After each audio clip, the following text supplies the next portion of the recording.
It's one of the biggest questions of our world. Why does evil exist? Well, according to Greek mythology, this lovely lady is the problem. Her name is Pandora, and she is a punishment sent by Zeus to this world. She opened a jar with all the evils we can imagine, and that is why all bad things are happening in this world. According to the mythological stories, Pandora was actually the first woman ever on Earth. Yes, female goddesses existed already, but no woman. And so, according to Greek mythology, the woman race stems from her, and I quote from the source: "Of her is the deadly race and tribe of women who live amongst mortal men to their great trouble." Many artists, however, have been inspired by the story of Pandora because she was made as the most beautiful woman by the gods and goddesses, and so it was a great way to paint their ideal of beauty, sometimes clothed, but more often semi-nude, like in this painting from 1885 by Walter Crane. Just as Venus had been a popular subject in art because of her beauty.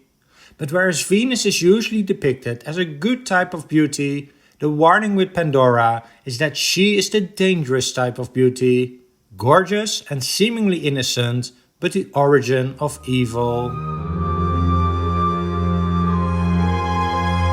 Pandora literally means all gift, which refers to the story that she was created by various of the gods on Mount Olympus, and it was a gift from all of them to mankind. The story of Pandora originates from the two surviving books by the Greek poet Hesiod, who lived around the same time as Homer, circa 700 BC. Part of the story is discussed in his book Theogony, where he does not name Pandora, but in his second book, Works and Days, he does mention her name. It all follows the episode where Prometheus has stolen fire from the god of gods Zeus and has given it to mankind. This infuriated Zeus, who decided to punish mankind by creating Pandora, and I quote, "The father of gods and man laughed aloud, and he told renowned Hephaestus at once to mix earth with water, to add in a human voice and strength, and to model upon the mortal goddess's aspect the fair lovely form of a maiden.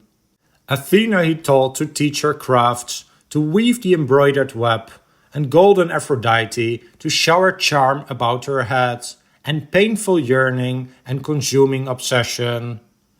To put in a bitch's mind and a knavish nature. That was his instruction to Hermes, the go-between, the dog killer." And so it happened. Following those instructions, Pandora was created, and, in addition, the Graces and Lady Temptation put necklaces of gold around her body, and the spirits of ripeness garlanded her with spring flowers. To understand what happened next, let's take one step back. When Prometheus stole the fire, he was severely punished by Zeus, who bound him to a rock and had him visited by an eagle every day. The eagle would tear out and eat the liver of Prometheus, only for the liver to grow back overnight, and the process started all over again. Prometheus, who was pretty smart, suspected that this was not the only punishment that Zeus would give, and he warned his brother Epimetheus to not accept any gifts from Zeus in the future. However, by the time Pandora was completed, Epimetheus ignored his brother's advice. So Pandora was taken to Epimetheus and he accepted this gift, as you can see in this scene from 1611 by Hendrik Goltzius, where Pandora on the right is presented by Hermes on the left to King Epimetheus on the throne at the center. Immediately after accepting the gift, Pandora opened her jar. Until that moment, sicknesses and hardships did not exist on Earth, but the jar unleashed all the plagues we witness in the world today.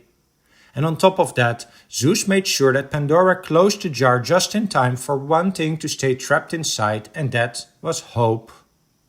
As mentioned, Hesiod describes the story of Pandora 2 times in different books, and there are some differences between both stories, which will explain some of the variations we see in the paintings of her.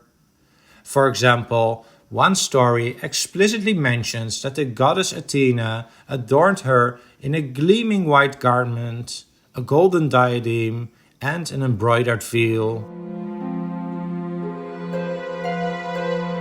If you have paid careful attention so far, you may have noticed that the original story speaks about a jar full of evil. But when looking at many of the paintings of Pandora, you will see that there is often a box shown. The reason for this is a translation error in the 16th century. The original text uses the Greek word paitos, which refers to a large storage jar for things like wine, oil, or grain. But when Erasmus of Rotterdam translated the text to Latin, he translated the word paitos with the Latin word paixis, which means box instead. And this Latin translation has inspired a lot of artists who then showed Pandora holding a box. And just for completeness, Pandora was not really a theme anyone considered before the translation of Erasmus. Not everyone, though, would use the translation by Erasmus as their source. For example, around 1550, the French artist Jean Cousin the Elder would correctly display a jar in his painting of Pandora. But others would take the concept of the box and even painted a small box, like this work from 1890 by William Adolphe Bouguereau, while the original Greek word referred to a large storage jar. Across history, Pandora has often been compared with Eve, as just like Eve, she was the first woman on earth according to Greek mythology. And whereas some people strongly argue that the curiosity of Eve has been the source of all trouble on earth, so has the curiosity of Pandora about the content of the box triggered their comparison. For example, this painting from 1626 by the French artist Nicolas Régnier is entitled The Allegory of Vanity, and it clearly shows Pandora being interested in the content of the jar. At the same time, she is surrounded by all sorts of luxurious items like jewelry, gold coins and fine clothes, suggesting that she is only interested in earthly possessions and pleasure. So, it is her vanity that gets the best of her, explaining why she opened the box. Other artists have also exploited Pandora's curiosity, not related to her vanity, but to a childish curiosity. You see a young girl just being genuinely curious about the contents of the beautiful box in front of her. The difference is that these artists portray Pandora more like a victim of the situation than a dangerous temptress who brings evil to the world. Well, I hope you enjoyed this discussion on the depiction of Pandora's story across art history. As you could see in the images shown here, it certainly triggered some artists to create magnificent works, whether they had a motive of portraying her as some evil temptress, or whether they wanted to portray her as the most beautiful woman possible. If you enjoyed watching this video, please consider liking the video and subscribe to this channel for more weekly art videos. Thanks for watching.